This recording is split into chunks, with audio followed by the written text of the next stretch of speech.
The car market bubble is bursting. I mean, you look along these car lots, these lots are filling up at an alarming rate. Whether it's pickup trucks or whether it's Jeeps and SUVs, it doesn't matter. Every manufacturer is struggling to sell cars. How do we know this? Well, because day supply tells the whole story. Stellantis is trying to sell vehicles, but they're selling it to the wrong people. People don't have the money and they're jacking the prices up. And yet now they seem to be confused. The CEO over at Stellantis is starting to be confused as to why they're not selling vehicles. And how do they know they're not selling vehicles? Does $80,000 seem affordable? Not for most Canadians and Americans these days just trying to buy their next new vehicle. And pickup trucks like this right here aren't getting any cheaper with a 1-ton diesel single rear wheel, and it goes for $114,000. That's not cheap. That's $125,000, $130,000 out the door. Who can afford it? Prices just keep getting jacked up higher and higher. As a matter of fact, most of these manufacturers are cranking up additional prices to their MSRPs here coming up for 2025. And the worst part is the cost of living crisis is cleaning everybody out. Nobody's got the money, and these manufacturers continue jacking up the price. Something's got to break. And while some people think, yeah, all these manufacturers are selling their vehicles, I beg to differ, because what we're seeing is day supply continues to rise to pre-pandemic levels. And that's the true telling story when we see excess vehicles on the lots that just aren't selling. And here's a 2022 that's been sitting around for 618 days. That's right, it's on its 3rd birthday already. These vehicles are not moving, they're not selling. And that's a key telltale that vehicles are priced too high and people aren't buying. They're sitting here. This is a 22 model year and nobody wants it. People are looking for not only incentives, they need the bottom line, the MSRP hacked and slashed down to 2 bits.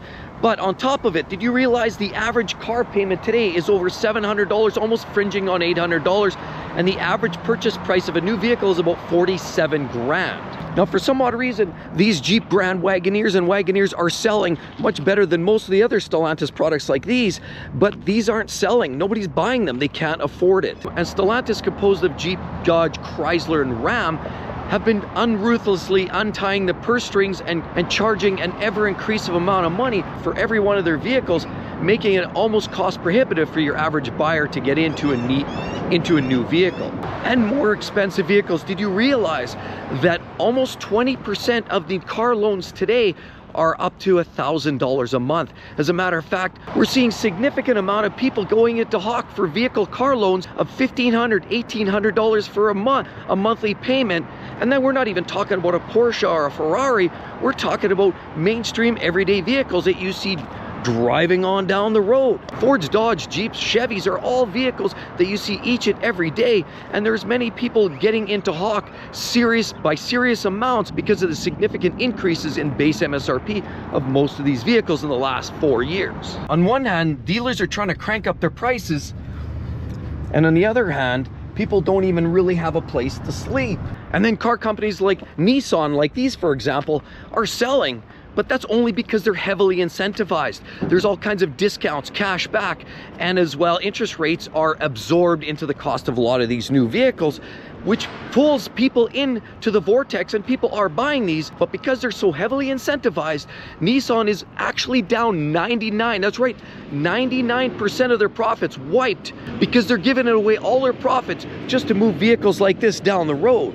They're paying you, the customer, and as well, they're paying the sales staff to move these vehicles just to move numbers so it looks good on paper, but they're not barely making more than $1.50. And then you have the quality side of the business where people are getting disheartened. They're moving to alternative vehicles like the Nissan Frontier like this and giving up on the Toyota Tacoma or the Tundra because of engine-related issues.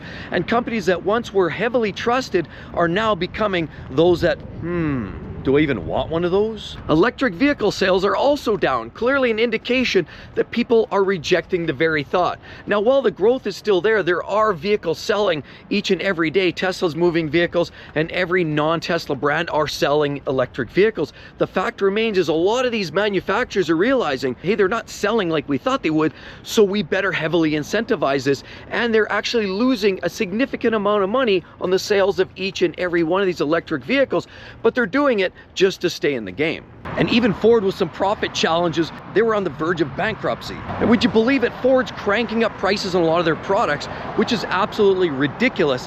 On top of that, would you believe the latest report is 17.9% of vehicles people are still paying over sticker, which is absolutely ridiculous. And even a year ago, that was around 50 and change, but it is absolutely silly and ridiculous to even think anybody's paying over sticker for any new vehicle. Part of the problem are vehicles like this at Ford, producing the Lightning or the Mustang Mach-E, are manufacturing these electric vehicles and are having to pay for these. But even Ford is admitting that they're not going to put all of their eggs in that one basket. And CEO Farley is admitting that there's a quality control challenge, so they're having to throw more money at a problem that shouldn't exist in the first place, quality problems. These manufacturers are swallowing their pride and swallowing their flosses. F-150 pickup trucks, you'd never think that you'd ever see a truck like this go over $100,000. Guess what? We've seen it here, folks. And because of that, we have car lots that are literally stacking up with trucks, SUVs, and much more trucks, filling up the lots at an alarming rate. Day supply is rising, and ideally most manufacturers like to hover in that 60 to 90 days, that's 2 to 3 months, and then they want to see this vehicle go bye-bye.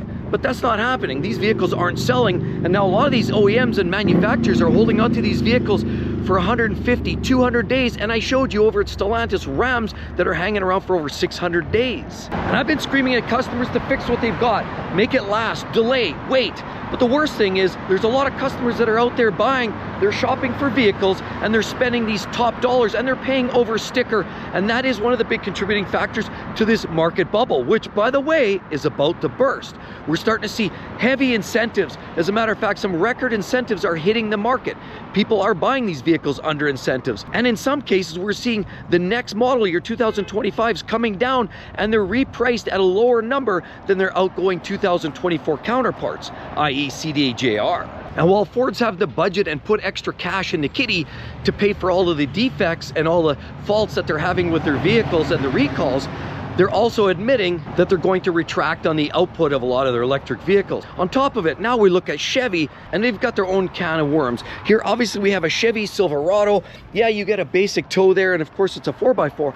But look at this basic truck. We have a long box, 2-door, 2 seats. This is literally as simple as it gets. We're talking about Silverado Reg WT 4-wheel drive right there. And how much does a vehicle like this, realistically, with this level of bare bones, it should be quite inexpensive. But of course, with the Turbo Max, you're gonna expect a higher price tag on this. Otherwise, it is absolutely asinine how much people are spending for some of these base trucks even. Right here, we have this basic 2-door Silverado, and it's going for $56,000 and change. Out the door, you're paying 60, 65 grand for this base model long box regular cab pickup truck. And GM has also taken a backseat. Marabera has also commented that they're going to have to retract on the output of some of their electric vehicles. They had the Bolt EUV, of course the Hummer EV, and all of those vehicles they're going to continue selling, but they're not going to be pushing the electric products out, and certainly they're going to focus a lot more on the internal combustion vehicles, which are the real bread and butter. But they're not selling either, because year over year, full-size pickup truck sales by Chevy, GM, Ram are all losing money. Well, clearly a lot of manufacturers weren't listening to the customers. This is the cost of living crisis. A lot of people don't even have food to eat, and these manufacturers are trying to charge more and more and more every single day for these new vehicles. It just doesn't make sense. And while, yeah, vehicles are selling, there are some, in fact, pitching and of course going, and the day supply is remaining low, like Toyota, Honda, Lexus are found a balance of selling vehicles as well as keeping them desirable. The point is, so many vehicle manufacturers keep hiking up prices at the detriment of the buyers, and that is the worst case scenario. I've heard so many people in the comments say, I'm not buying a truck until it's at least 40 or 50% less than it is now. And while we're seeing more incentives and we're seeing slight drops in certain MSRPs and tags of certain models, the bottom line is the entire market needs to see a big adjustment, a big K offset for it to be even reasonable for a buyer to even sign the check for a new vehicle. Drop a line below. I'd love to hear what you think is the more reasonable number. What do you think? 10%, 20%? I think personally 40% of a lot of these full-size trucks are jacked up way too high, but I'd love to hear it. Hope to see each and every one on the next one. See you real soon. Bye-bye.